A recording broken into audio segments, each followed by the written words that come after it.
which means if there's another Elohim, he's false. Because there's only one true Elohim. And who is that? The Creator. And then look what he said about the Father in the 11th verse.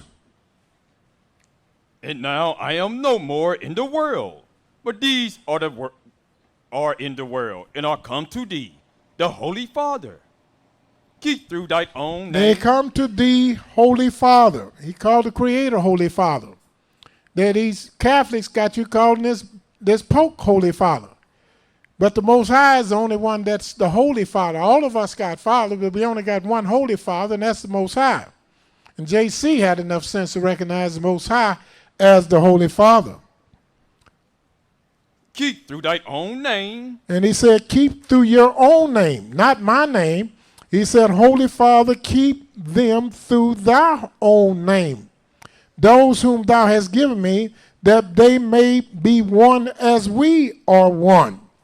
And then he said in verse 17, sanctify them through thy truth. And then he said, thy word is true. The truth is YAH. He's the only truth. His word is true. And then in the 25th verse, he not only called him a righteous Father, 25th verse and 26th verse, he said, O righteous Father. The world have not known thee, but I have known thee, and these have known that thou hast sent me. And I have declared unto them thy name. I declared unto them your name, not my name. I declared unto them thy name. And will declare it, that the love wherewith thou hast loved me may be in them, and I in them. Hello. So we see that there's only one Holy Father, and that's YAH. JC was never called Father, less alone Holy Father. JC was never called the Prince of Peace. As a matter of fact, he said, I'm not the Prince of Peace. If we go to St. Matthew's, the 10th chapter. St. Matthew's, the 10th chapter.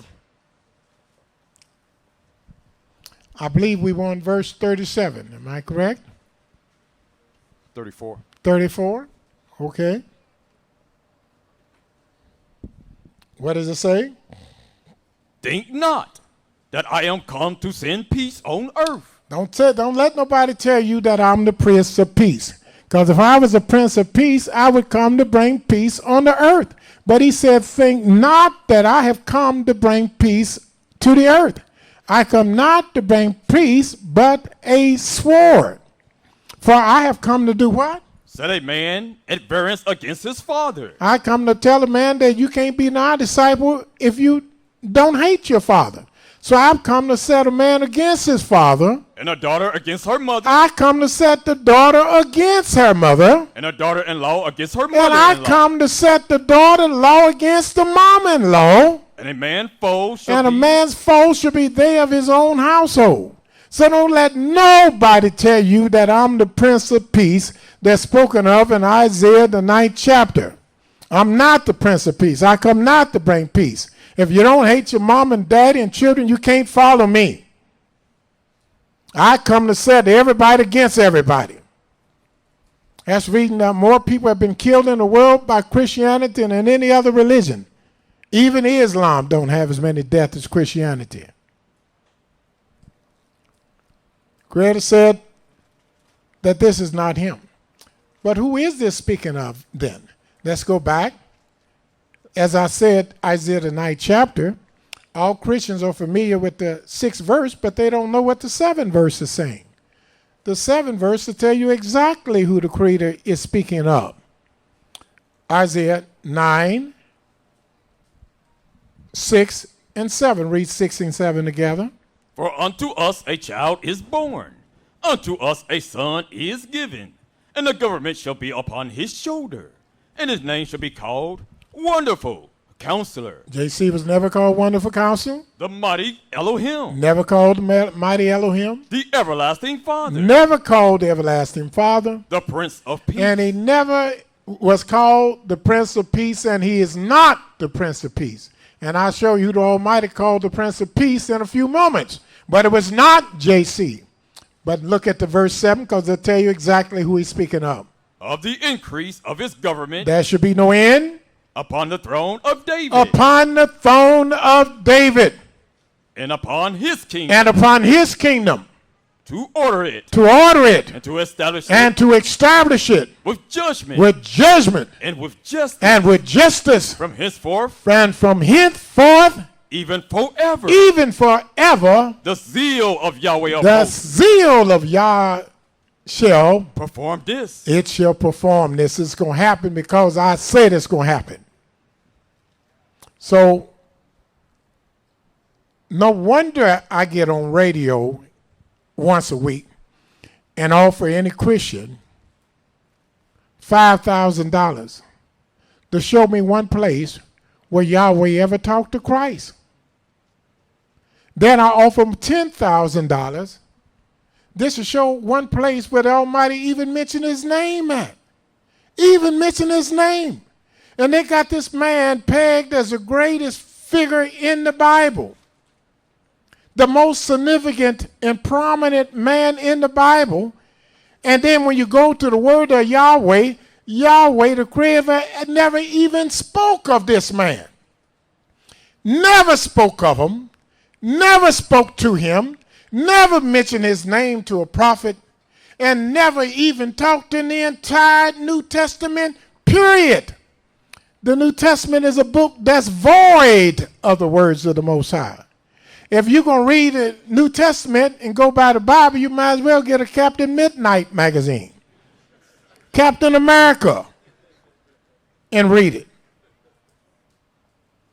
Only thing good about the New Testament is there are verses in there where they exalt the Almighty and say that he is greater than anyone else. And he made him do that. He is. They gave in the New Testament that he's the only true God. That is true. Then we must ask ourselves, if he's the only true God, then why do they keep talking about Christ? Who is he? Is he a God? Now, if he's a God, he's a false God, because he even said that Yahweh is the only true God. So is he a God? No. And if he's not a God, then why are our people worshiping him? Why are people worshiping him? No wonder the Creator said that the only people in the world that he ever sent to understand and teach his words are Israelites. No wonder you can't go to a Methodist church, a Baptist church, a German church, a Chinese church, an Asian church, or Arabian church and learn about the Almighty. The Almighty said the only people that he gave his word. Let's go and see what it says. Let's go to Psalms 147. Now, in order for Christianity to be right, that would imply that everything Yahweh said is a lie, and everything that Paul said is the truth.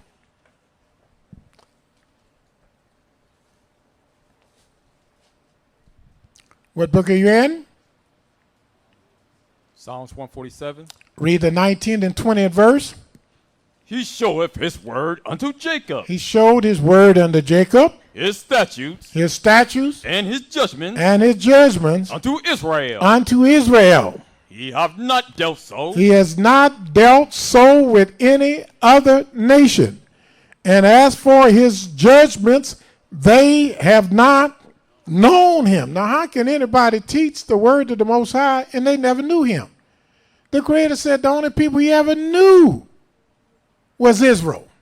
He said the only people he ever gave his word and statutes and judgments to was Israel. He said these other nations not even know him. So how can Billy Graham and them teach you about what thus said Yah? How can a preacher that calls himself a Negro teach you about what thus said Yah? And he don't even know who he is. Almighty don't talk to dead people. And our people, in the state they're in, they're dead. That's when the Creator said the people that have walked in darkness have seen a great light. And they that dwelled in the valley of the shadow of death, upon them has the light shined. The light has shined on us. Why you think I can't pay no minister in the world to debate me? No Muslim, no Christian, no Israelite that's teaching anything different than what I'm teaching. Why you don't think we can get them debaters?